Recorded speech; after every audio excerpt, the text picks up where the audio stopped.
This is WFYI News Now. It's June 9th, and I'm Abriana Herron. On today's show, impact from the Trump administration's decision to rescind guidance on emergency abortions.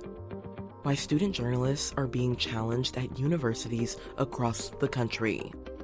And the Indiana Black Legislative Caucus is preparing for a series of town halls around the state. There are people that are potentially or will be angry about some of the things that happened this year. So we are prepared to give the best information we can and see how things play out. Those stories coming up, but first. A cap on neighborhood rentals is coming to another city in Hamilton County. WFYI's Jill Sheridan reports Carmel is the latest municipality to adopt restrictions.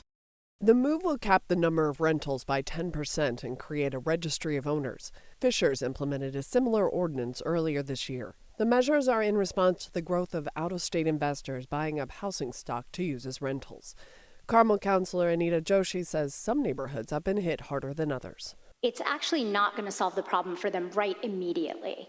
Now, that doesn't mean that we don't need to do something, but it means I want people to understand that this is not a quick fix. Rental cap supporters say they help protect the integrity of neighborhoods.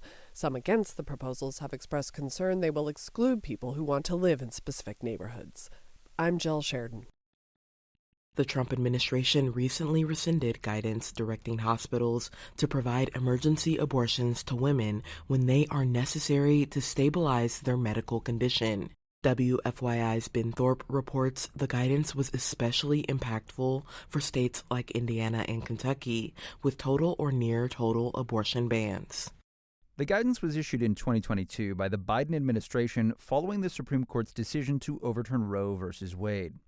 Jody Madeira is a professor of law at Indiana University. She says the federal guidance provided an extra layer of assurance in states with total or near total abortion bans. Now, she worries care may be delayed. Because then physicians are worried about the civil liability and the criminal charges and not only about the patient care, and that does patients a grave disservice. The Trump administration said it would still enforce a federal law that requires hospitals to provide care in case of an emergency, including for pregnant women. Physicians say that still isn't enough assurance in states with strict abortion laws. I'm Ben Thorpe.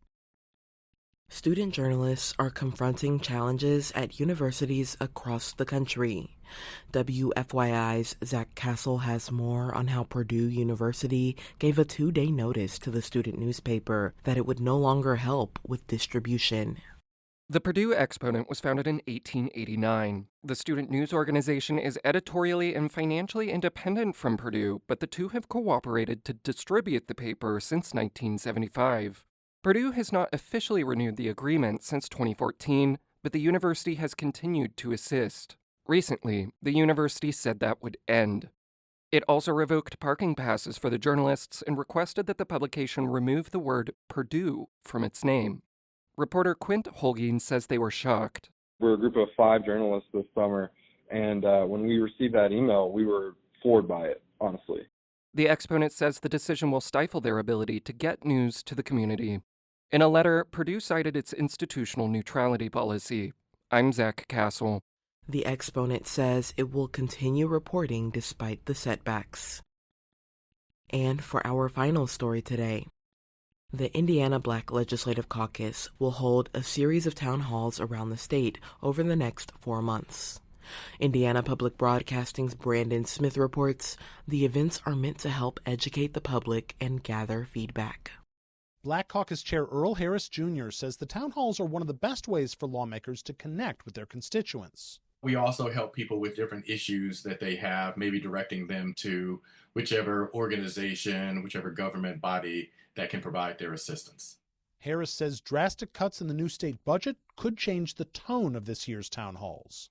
There are people that are potentially or will be angry about some of the things that happened this year. So we are prepared to give the best information we can and see how things play out. The town halls are free and open to any member of the public. For Indiana Public Broadcasting, I'm Brandon Smith at the State House.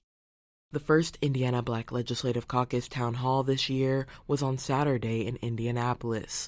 The others will take place in Evansville, Michigan City, Fort Wayne, Terre Haute, South Bend, and East Chicago in the coming weeks. That's all for today's episode of WFYI News Now. Our podcast is produced by Drew Daudelin and Zach Bundy, with support from the news team at WFYI and public media journalists across the state. Our news director is Sarah Neal-Estes.